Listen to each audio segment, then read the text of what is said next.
Dear students, I am Rajesh Modi, TGT Maths in Harvasa Vidya Vihar. Today we discuss some word problems. First question है, a boat goes 30 km upstream and 44 km downstream in 10 hours. In 13 hours, it can go 40 km upstream and 50 km downstream. Determine the speed of the stream and that of the boat in still water. अब ये downstream और upstream ये क्या चीज़ है? Downstream और upstream में समझने से पहले एक तो बोट की जो स्पीड है स्टिल वाटर में हम मानते हैं x kilometre per hour. Let the speed of boat in still water that is equal to x kilometre per hour and speed of the stream पानी की चाल and the speed of stream that is equal to y kilometre per our. Downstream में क्या होता है कि जब boat उसी डायरेक्शन में जा रही होती है जिस डायरेक्शन में स्ट्रीम की स्पीड होती है तो वो डाउनस्ट्रीम होता है, और अपस्ट्रीम में जो बोट की स्पीड और स्ट्रीम की स्पीड अपोजिट डायरेक्शन में होती है तो वो क्या कहलाता है? अपस्ट्रीम. तो when boat goes downstream, when boat goes downstream, then speed of boat that is equal to x plus y. दोनों स्पीड ऐड हो जाती है, x plus y kilometre per hour. And speed of boat upstream, and speed of boat upstream. Upstream में क्या होगा कि जो stream की स्पीड है वो बोट की स्पीड में से सब्ट्रैक्ट हो जाएगी, माइनस हो जाती है, x minus y kilometre per hour. क्योंकि जब बोट एक डायरेक्शन में जा रही है तो जो स्ट्रीम की स्पीड है वो अपोजिट डायरेक्शन में है तो वो क्या हो जाएगी? माइनस. तो अपस्ट्रीम में माइनस और डाउनस्ट्रीम में दोनों की स्पीड प्लस. अब देखिए 30 किलोमीटर अपस्ट्रीम. अब अपस्ट्रीम में स्पीड कितनी है? x minus y. तो टाइम एंड 44 किलोमीटर डाउनस्ट्रीम. तो 30 किलोमीटर अपस्ट्रीम जाने में बोट को कितना टाइम लगेगा? Time taken by boat upstream that is 30 upon x minus y. ठीक है, distance upon speed. Now 44 kilometre down stream, then time taken by boat down stream 44 kilometre. ये कितना था आपका? 30 किलोमीटर. ये that is equal to 44 upon, and speed क्या होती है डाउन स्ट्रीम में? x plus y. अब दोनों को जो टोटल जो आपका टाइम है इतना कितना है? 10 आवर्स. तो आप क्या लिखेंगे? 30 upon x minus y plus 44 upon x plus y that is equal to 10 hours. That is your first equation. ठीक है. अब similarly it can go 40 kilometre upstream. तो अब टाइम कितना हो जाएगा 40 किलोमीटर अपस्ट्रीम में? 40 upon x minus y. And 55 kilometre downstream. तो 55 अपॉन, और डाउनस्ट्रीम में स्पीड क्या बनती है? x plus y. And total time is taken that is equal to 13 hours. That is your second equation. Understand? Now 1 upon x minus y. अब इनको अब linear equation में रिड्यूस करेंगे. Let 1 upon x minus y is equal to a and 1 upon x plus y is equal to b. तो first equation हमारी क्या लिखी जाएगी? 30a plus 44b that is equal to 10, and second is 40a plus 55b that is equal to 30.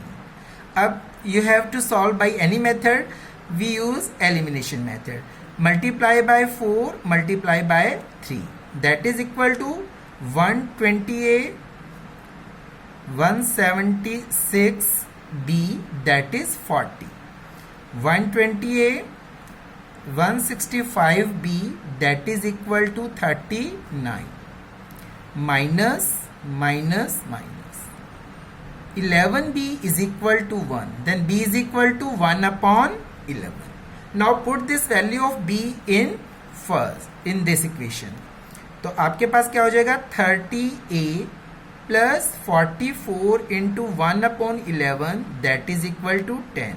11 4 is 44. Then 30A is equal to 10 minus 4 and A is equal to 6 upon 30, 1 upon 5. Now A is equal to 1 upon 5 and B is equal to 1 upon 11. Now put the value of A, that is equal to 1 upon x minus y. So 1 upon x minus y that is equal to 1 upon 5 and 1 upon x plus y that is equal to 1 upon 11. Now cross multiply to both.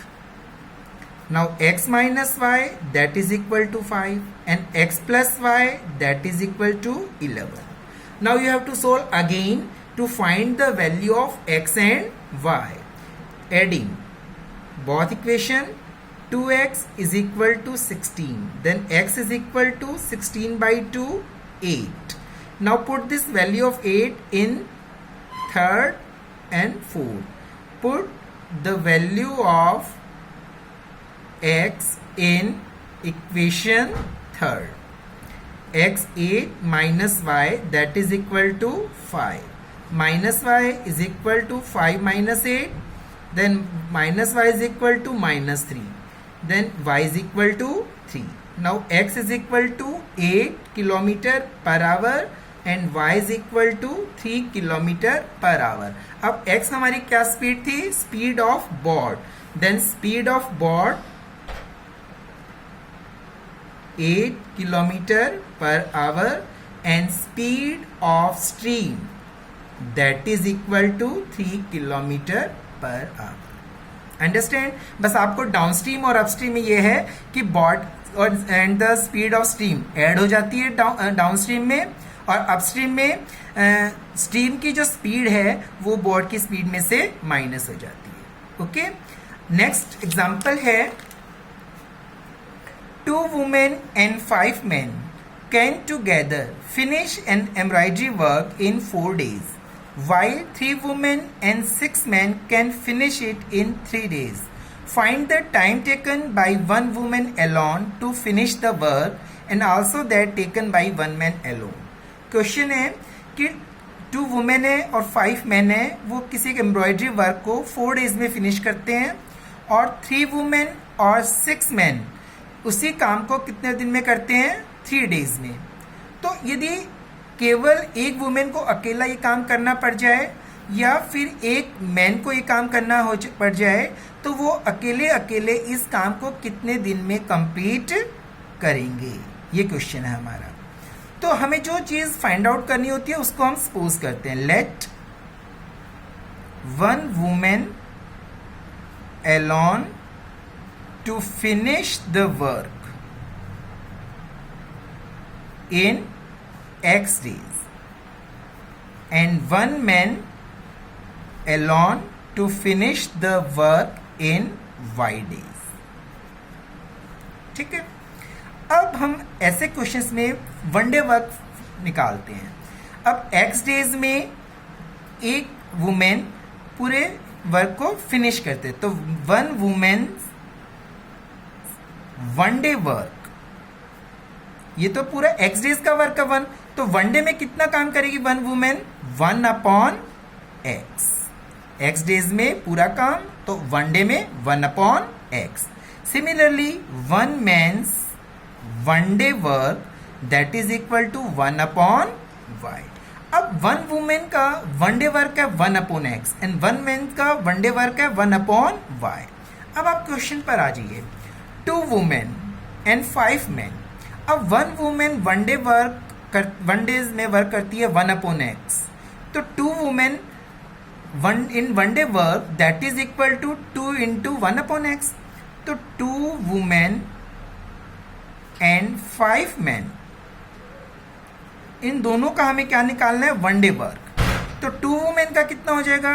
2 into 1/x, 2 women's का one day work and plus 1 men's one day work 1/y, then 5 men 5 into 1/y, और दोनों मिलकर एक दिन का काम कितना हो जाएगा, 2 women and 5 men's one day work. ये आ गया आपका 2 men's and 5 men's one day work. ठीक है, अब according to question both they complete the work in 4 days। तो according to question one day work of 2 women and 5 men that is equal to 1/4, क्योंकि 4 days में complete करते तो one day में वो कितना काम करेंगे, 1/4 अकॉर्डिंग टू क्वेश्चन। एंड हमने जो सपोज किया उसके अकॉर्डिंगली क्या है, 2/x plus 5y that must be equal to 1/4, that is your first equation. अब सेकेंड इक्वेशन बिल्कुल सिमिलरली ऐसे ही बनानी है। while 3 women and 6 men, अब 3 women's one day work 3/x plus 6 men one day work 6/y, one day work of 1 man 1/y, तो 6 men का कितना हो गया 6/y।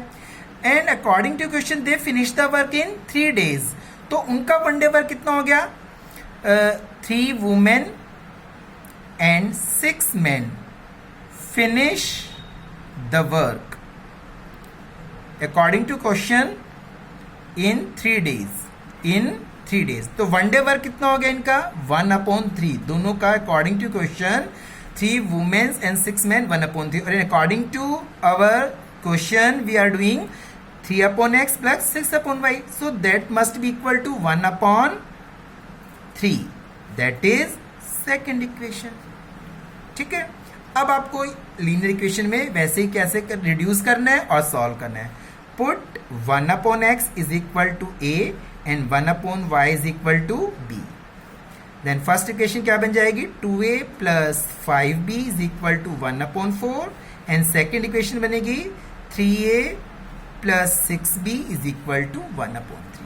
Take LCM 4, 8a plus 20b that is equal to 1, take LCM 3, 9a plus 18b is equal to 1.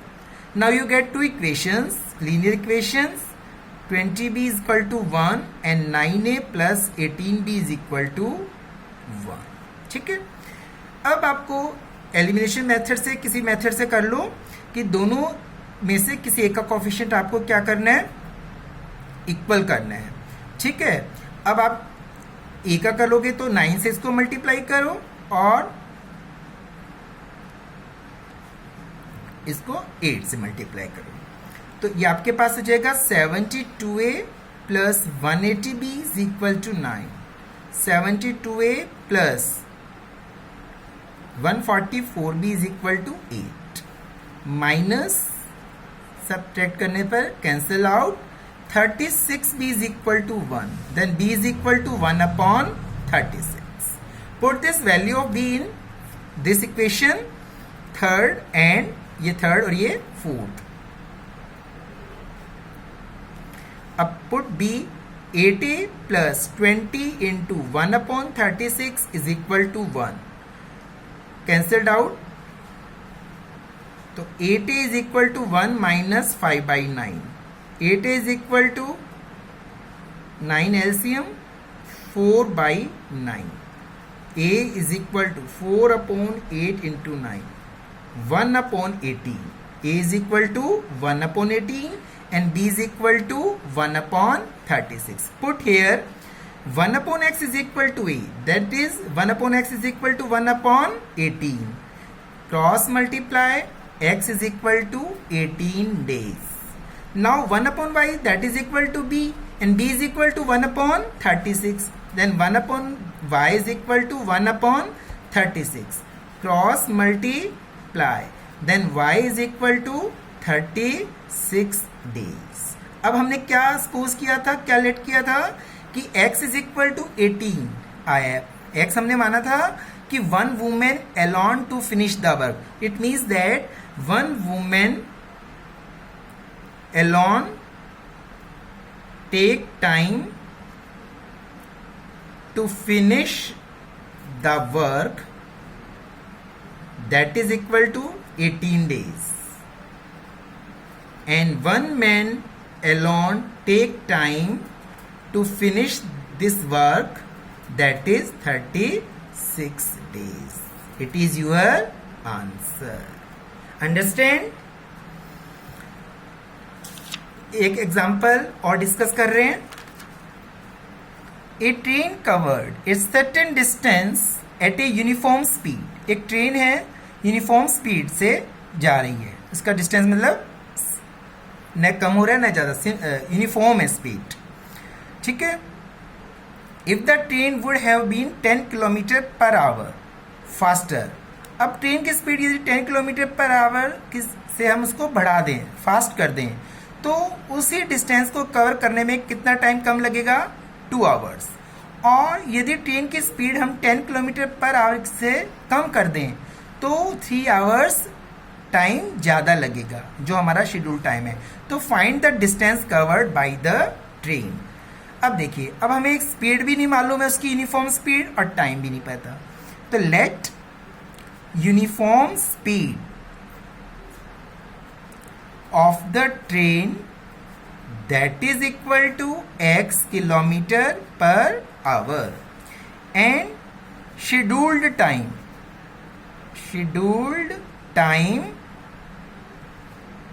to cover the distance कितना है? y hour. ठीक है.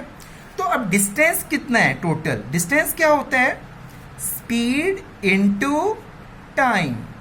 Speed हमारे पास है x, टाइम है y, तो डिस्टेंस हो गया xy किलोमीटर, और हमें xy निकालना है. Find the distance covered by the train. अब हमें find the value of xy. तो first you have to find the value of x and y, then you have to multiply. अब आपको according to question 10 kilometre पर हावर speed fast कर दी है. पहले क्या थी? x. अब स्पीड क्या हो गई according to question? x plus 10. तो टाइम कितना कम लग रहा है? 2 आवर्स कम लग रहा है. तो y आवर्स था पहले शेड्यूल टाइम, अब टाइम कितना है? y minus 2. तो दोनों का जो प्रोडक्ट है क्या है? Speed into time. डिस्टेंस तो वही रहना ना, डिस्टेंस तो से कम ज़्यादा नहीं हो ना, डिस्टेंस तो वही है. That is equal to xy. That is your first. Second है 10 किलोमीटर पर आवर स्पीड कम कर दी गई है, तो अब स्पीड हो गई है x माइनस 10. अब टाइम कितना ज़्यादा लग रहा है? 3 आवर्स. अब टाइम कितना लग रहा है? y plus 3. अब ये स्पीड है, ये टाइम है, तो speed into time that is equal to distance, and distance is the same xy. That is your second equation. अब इसको थोड़ा सॉल्व करते हैं. xy minus 2x plus 10y minus 20 that is equal to xy. First है ना ये, तो xy से xy cancelled out. Minus 2x plus 10y that is equal to 20. ठीक है. ये आपके सॉल्व करने के बाद फर्स्ट इक्वेशन आ गई, थर्ड बोले. अब सेकंड में xy plus 3x minus 10y minus 30 that is equal to xy. इनको हमने इससे क्या कर लिया? मल्टीप्लाई. xy से xy cancelled out. 3x minus 10y that is equal to 30. That is your fourth equation. अब ये थर्ड इक्वेशन, ये आपकी फोर्थ, ये आपको 2 सिंप्लीफाइड इक्वेशंस मिल गई है. अब ये बिल्कुल सिंपल है. 2 आपके पास लीनियर इक्वेशन है, आप इन लीनियर इक्वेशन को इजीली सॉल्व कर सकते हो by any method, elimination, substitution and cross multiplication method, and you can get the value of x and y. तो x क्या हो जाएगी आपकी? Speed, and y time. फिर जब हमारे पास x की value and y value both you have to multiply, then we get the distance xy.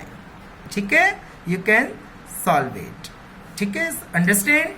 So you can solve easily the some word problems of exercise 3.6 and some questions of optional exercise. Okay, thank you.